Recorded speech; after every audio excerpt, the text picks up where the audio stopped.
Hello dear students, आज हम discuss करेंगे ग्रीन केमिस्ट्री का प्रिंसिपल नंबर 4, जिसका टाइटल या नाम है, ऐसा बोलूँगा मैं, डिज़ाइनिंग सेफर केमिकल्स और प्रोडक्ट्स।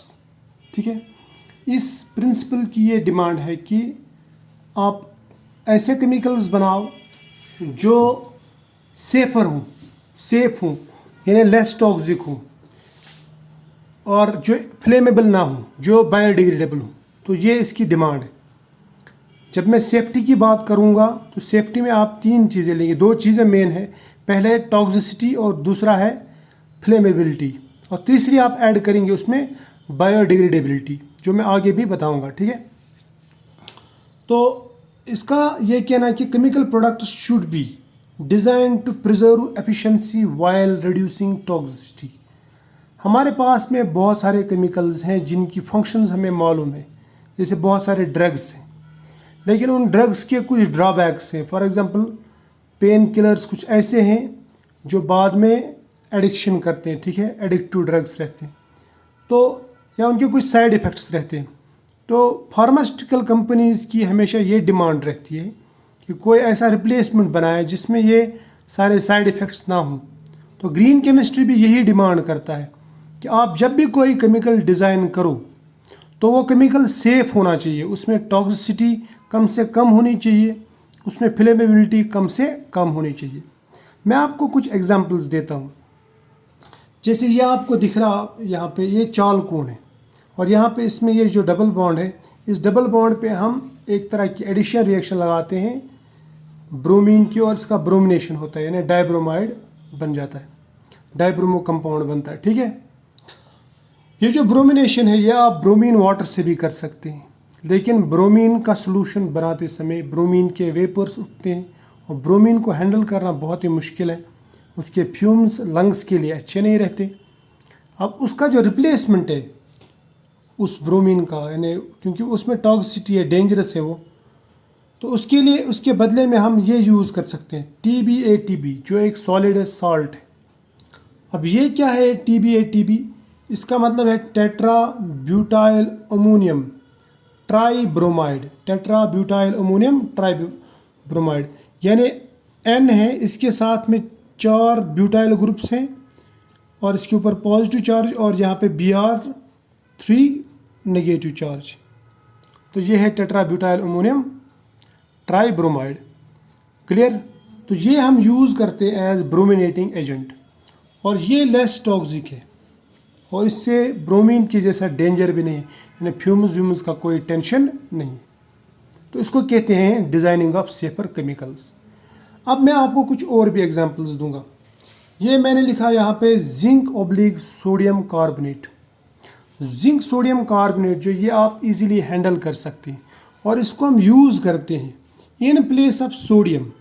आपने लेसिजन एक्सट्रैक्ट बनाया होगा जब आप एलिमेंटल एनालिसिस करते हैं, जैसे sodium, nitrogen, sulphur, chlorine, bromine और आयोडीन का जब आप एस्टिमेशन करते हैं ना, वहाँ पे एनालिसिस करते हैं लेबॉर्ट्री में, BSc 11-12 में भी करते हैं ये, तो वहाँ पे आप बनाते हैं लेसिजन एक्सट्रैक्ट, सोडियम एक्सट्रैक्ट जिसको आप बोलते हैं। तो ये सोडियम को हैंडल करना ये थोड़ा टफ है। देखो ये बहुत ही रिएक्टिव मेटल रहता है, थोड़ा सा भी मॉइस्चर इसके साथ में मिल गया तो ये फटक से रिएक्ट होता है और कभी कभी ब्लास्ट भी कर देता है। सो इसकी रिएक्शन जो है वो हाईली एक्सोथर्मिक है, एक्सप्लोजिव है, और इसको स्टोर करना मुश्किल है। इसको अंडर केरोसिन स्टोर करना पड़ता ताकि इसमें मॉइस्चर ना लगे। क्लियर? अब अगर हम इसको रिप्लेस करके ये लेंगे, ये तो आप हाथ में भी उठा सकते हैं, जबकि आप इसको नेकड हाथ से नहीं उठा सकते, क्योंकि आपके हाथ के मॉइस्चर के साथ में रिएक्ट होगा और आपका हाथ जल सकता है, जबकि इससे कोई प्रॉब्लम नहीं, इट इज़ स्टेबल। क्लियर? ये इतना स्टेबल नहीं है और ये सेफ़र है, तो मैं बोलूँगा कि ये एक सेफ़र ऑल्टरनेटिव है जिंक सोडियम कार्बोनेट का मिक्सचर। समझ में आया? अब मैंने आपसे पहले ही कहा सेफ्टी जो है, सेफ्टी क्या है? सेफ्टी मीन्स, सेफ्टी की बात मैं जब करूँगा तो आपके दिमाग में आना चाहिए ये दो चीज़ें, toxicity and flammability. Safety refers to toxicity and flammability, यानी जिस चीज़ में टॉक्सिसिटी कम है, फ्लेमेबिलिटी कम है, वो आपका सेफर केमिकल है। अब जिसमें ये ज़्यादा है, सपोज़ कोई केमिकल है उसमें टॉक्सिसिटी भी ज़्यादा है और उसको फ्लेमेबल भी ज़्यादा है, तो हम बोलेंगे कि वो अनसेफ केमिकल है, वो ज़्यादा सेफर नहीं है। और तीसरा मैं ऐड कर रहा हूँ यहाँ पे, अभी जो मैंने बताया आपको, बायोडिग्रेडेशन। आपको ये 3 चीज़ें दिमाग में रखनी है जब आप कोई केमिकल बनाते हैं। क्या ये केमिकल टॉक्सिक हैं, कम टॉक्सिक हैं तो ठीक है, ज़्यादा टॉक्सिक है तो मत बनाओ। फ्लेमेबिलिटी इसकी कैसी है, ज़्यादा तो नहीं है, शाबाश। और इसके बाद में क्या देखते हैं हम, ये बायोडिग्रेड होता क्या, ये बायोडिग्रेड होता क्या, समझ में आया ना। तो ये 3 चीज़ें आपको सेफ्टी के टाइम पे दिमाग में रखनी पड़ती जब आप सेफर केमिकल्स बनाते हैं। चलो मैं आपको कुछ सेफर केमिकल्स की और एग्जांपल्स देता हूँ। ये है एंटी फॉलिंग एजेंट। जैसे डिओड्रेंट रहता है ना, डिओड्रेंट जो आप लगाते हैं, मैं बोलूँगा इसको एंटी फॉलिंग एजेंट।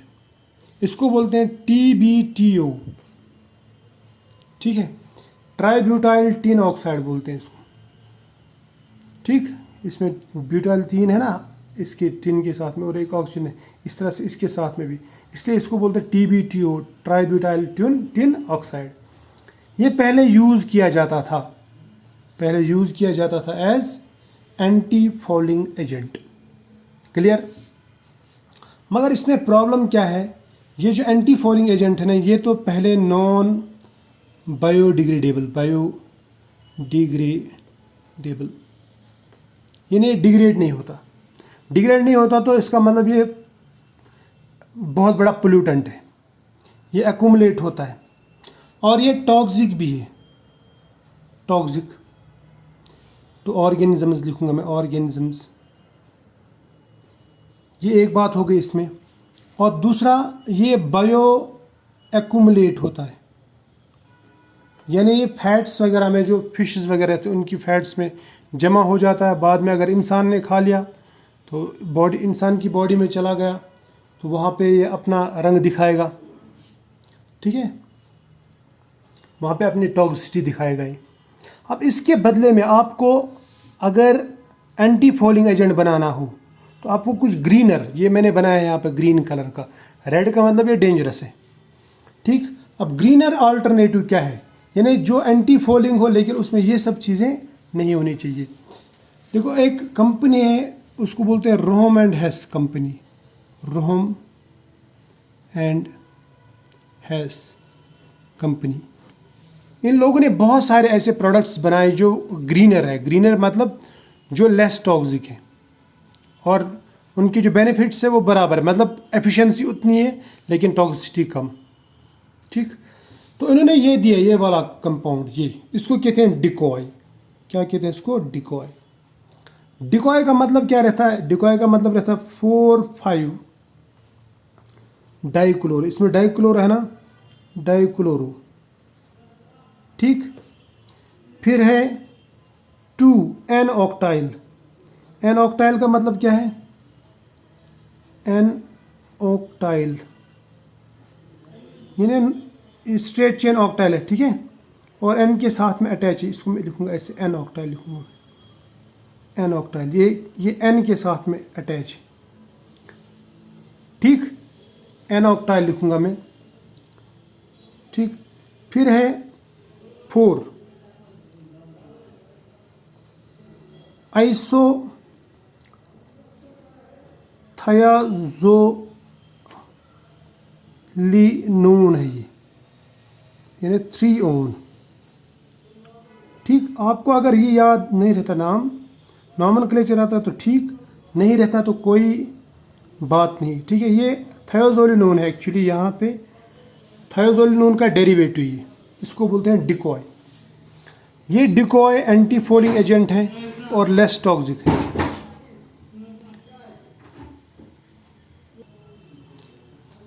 टॉक्सिसिटी इसकी कम है, बायोडिग्रेडेबल है, ठीक है, ये मैं लिखूँगा, ये बायोडिग्रेडेबल है, तो इसका मतलब बायो एक्यूमुलेशन वगैरह इसमें वो प्रॉब्लम नहीं है, ठीक है।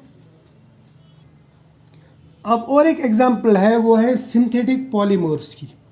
सिंथेटिक पॉलीमर्स में जैसे नायलॉन है, पॉलीथीन है, पॉलीप्रोपाइलीन वगैरह है, वो ये पॉलीमर्स, इनका तो रोल बहुत ज़्यादा है, मतलब हर जगह इस्तेमाल होते हैं।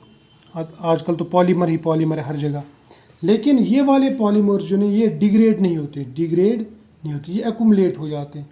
और ये आजकल मेजर पोल्यूटेंट्स है, आपको पॉलीथीन हर जगह नज़र आएगा, जमा होते हैं, ये डिग्रेड नहीं होते। ये सबसे बड़ा थ्रेट है आज के एनवायरनमेंट के लिए।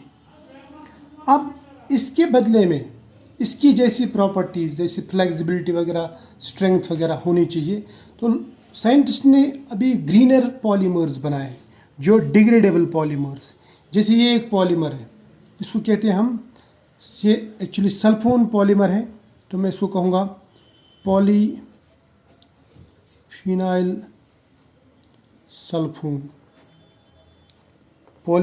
सल्फोन। इसकी प्रॉपर्टीज जो है वो पॉलीइथाइलीन के जैसी है, लेकिन पॉलीइथाइलीन डिग्रेडेबल नहीं है, ये वाला डिग्रेडेबल है, बायोडिग्रेडेबल है, बायोडिग्रेडेशन होती है। ठीक, तो ये है इसमें। इस तरह से कुछ बहुत ही इम्पोर्टेंट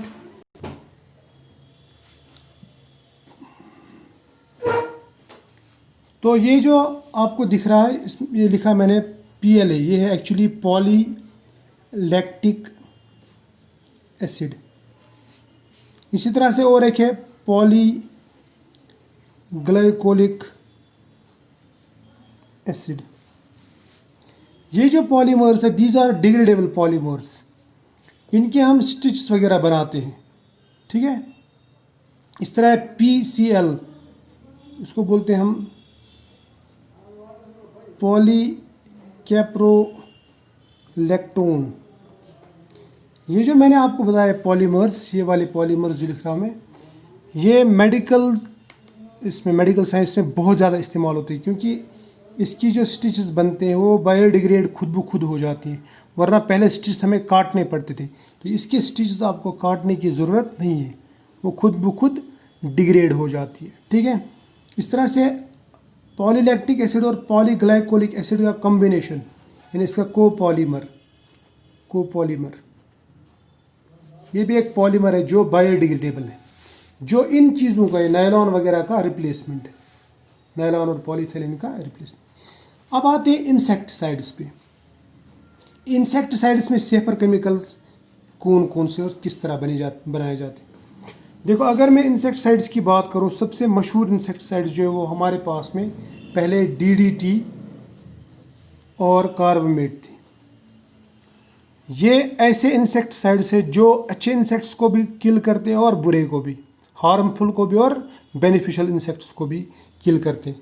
इसके साथ साथ में ये वाला जो है DDT, इसकी कहानी बहुत मशहूर है।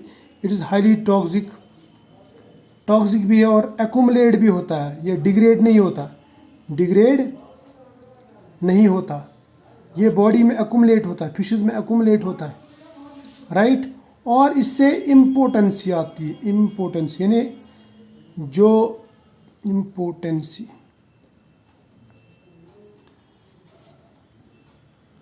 सेक्सुअल लाइफ है इंसान की, उसमें प्रॉब्लम आता है। ठीक है, अब इसके बदले में क्या रिप्लेसमेंट है?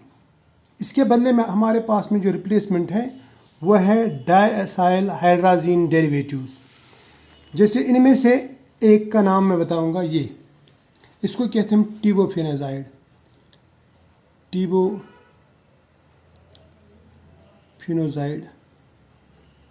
ये जो टिबोफेनाजाइड है, इसमें आपको यहाँ पे ये 2 एसाइल ग्रुप्स दिख रहे हैं, डायएसाइल, और बीच में हाइड्राजीन है। So it is diacyl hydrazine derivative. तो हर एक ये जो यहाँ पे दिख रहा है आपको, ये वाला, इसको कहते हैं, यहाँ पे अगर मैं क्लोरीन लगा दिया तो इसको कहते हैं हेलोपिनाजाइड। इसमें और इसमें क्या सिमिलरिटी ये है कि ये जो यहाँ तक जो फंक्शनल ग्रुप है ऊपर का डायएसाइल हाइड्राजीन, वो सेम है, सिर्फ यहाँ पे थोड़ी चेंजेस है। ये दोनों जो है ना, ये बायोडिग्रेडेबल इंसेक्टिसाइड्स हैं, और इनमें लाइट की वजह से भी ये बॉन्ड ब्रेक हो जाते हैं, और वाटर की भी वजह से ब्रेक हो जाते हैं। यानी ये जो बॉन्ड्स हैं ना, इनमें ये हाइड्रोलिटिक भी है जो वाटर से भी टूट सकते हैं, एंड फोटोलिटिक भी है जो लाइट से भी टूट सकते हैं, और ये बायोडिग्रेड हो सकता है। अब और एक बात याद रखनी चाहिए, आपको ये भी ध्यान में रखना चाहिए कि अगर कोई कंपाउंड आप बना रहे हैं उसमें हाइड्रोलिसिस भी अगर पॉसिबल है, लेकिन हाइड्रोलिसिस के बाद में जो प्रोडक्ट बनता है क्या वो सही है, वो टॉक्सिक तो नहीं है। ठीक है, अगर वो टॉक्सिक है फिर तो प्रॉब्लम है, फिर प्रॉब्लमेटिक है। क्लियर? तो ये आपको ध्यान में रखना है। ठीक, ये भी इसी तरह का है। देखो, ये डायसाइल हाइड्राजीन है, डायसाइल हाइड्राजीन, इसको बोलते हैं हम मिथॉक्सी। ये मिथॉक्सी ग्रुप है, इसके ऊपर इसका नाम है मिथॉक्सी फिनाजाइड। ये भी इंसेक्टिसाइड है, इसमें भी यही सब प्रॉपर्टीज़ है। क्लियर? अब आते हैं हम वापस यहाँ पे, और एक हमारे पास में जो प्रोडक्ट है जिसकी मैं एग्जांपल देना चाहता हूँ वो है डिटर्जेंट्स। डिटर्जेंट्स में भी पहले इस तरह के डिटर्जेंट्स बनाए जाते थे। ये जो डिटर्जेंट्स थे ना, ये थे ब्रांचेड चेन, यहाँ पे ब्रांचेड चेन अल्काइल चेन, फिर यहाँ पे फिनाइल ग्रुप है, और फिर सोडियम सल्फोनेट है। ठीक, इसी तरह से यहाँ पे linear chain phenyl sodium sulphonate, right, यानी sodium salt of linear chain benzene sulphonate बोल सकते हैं आप इसको बोल सकते हैं ब्रांचेड चेन सोडियम सल्फोनेट। ठीक है, बेंजीन सोडियम सल्फोनेट। ये जो है ये ब्रांचेड चेन अल्काइल सल्फोनेट है, और ये जो है ये लीनियर चेन अल्काइल सल्फोनेट है। अब अगर मैं टॉक्सिसिटी की बात करूं, यहाँ पे ध्यान में रखना है आपको, टॉक्सिसिटी इसकी ज़्यादा है, इसकी टॉक्सिसिटी ज़्यादा है, इसकी ज़्यादा है यानी लीनियर चेन की, जबकि बायोडिग्रेडेबिलिटी, ये बायोडिग्रेड भी ज़्यादा होता है, सॉरी बायोडिग्रेड जो ये कम होता है। अगर हम इसकी बात करेंगे, इसकी टॉक्सिसिटी कम है, कंपैरेटिवली कम है, लेकिन ये बायोडिग्रेड नहीं होता। समझ में आया ना? तो ये पहले यूज़ किया जाता था, आजकल ये यूज़ किया जाता है, क्योंकि ये बायोडिग्रेड नहीं होता था। तो ये टॉक्सिक तो है ये, लेकिन थोड़ा सा इससे कम टॉक्सिक है, लेकिन ये बायोडिग्रेड होता ही नहीं था, ये तो बायोडिग्रेड होता है। क्लियर? तो हमने इसको इससे रिप्लेस किया। अभी भी इस पे काम चल रहा है डिटर्जेंट्स पे, हो सकता है आगे आने वाले सालों में कुछ ऐसा डिटर्जेंट भी आए जो इन सब से लेस टॉक्सिक भी हो और बायोडिग्रेडेबल भी हो। ठीक, और एक चीज़ जो मैं आपको याद दिलाना चाहूँगा वो है बिल्डर्स, जो सोप्स में यूज़ किए जाते हैं या डिटर्जेंट्स में यूज़ किए जाते हैं, ताकि हार्डनेस ऑफ वाटर जो उसका इफ़ेक्ट ज़्यादा इस पर नहीं पड़े। तो पहले जो बिल्डर्स यूज़ किए जाते थे वो थे सोडियम फॉस्फेट बिल्डर्स, लेकिन अब इनको रिप्लेस करके आजकल इससे ग्रीनर जियोलाइट्स यूज़ किए जाते हैं।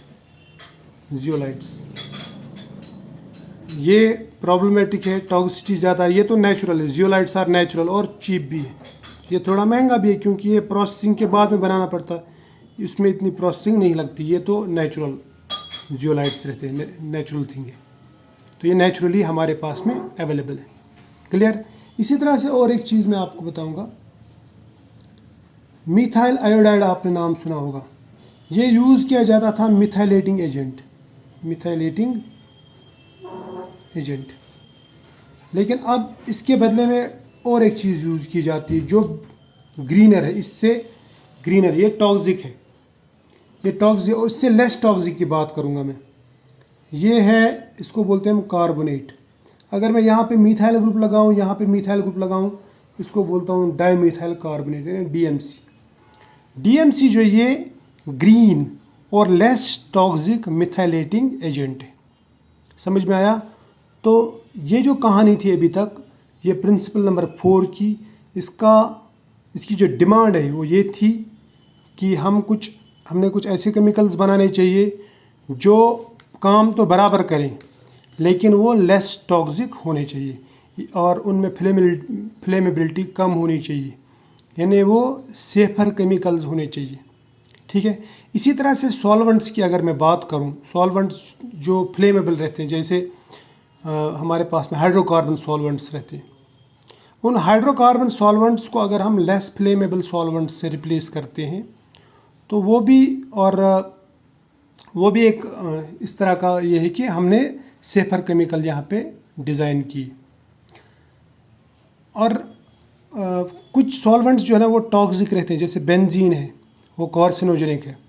उसको अगर आप रिप्लेस करते हैं किसी ऐसे सॉल्वेंट से, जैसे वाटर से अगर आप रिप्लेस करते हैं फॉर एग्जांपल, तो मैं ये कहूँगा कि आप लोगों ने एक सेफर केमिकल यूज़ किया, आपने एक सेफ मेथड यूज़ किया, एक सेफर केमिकल डेवलप किया, या बेंजीन के जैसा फंक्शन करने वाला, यानी पोलरिटी बेंजीन के जैसे ही हो लेकिन टॉक्सिसिटी वैसी नहीं हो, तो हम ये कह सकते हैं कि हमने सेफर केमिकल डिज़ाइन किया। तो ये है इसकी कहानी। आई होप आपको समझ में आया होगा, आप लोगों ने एंजॉय किया होगा आप इसको। आज इतना ही, मिलेंगे फिर कभी, तब तक के लिए बाय।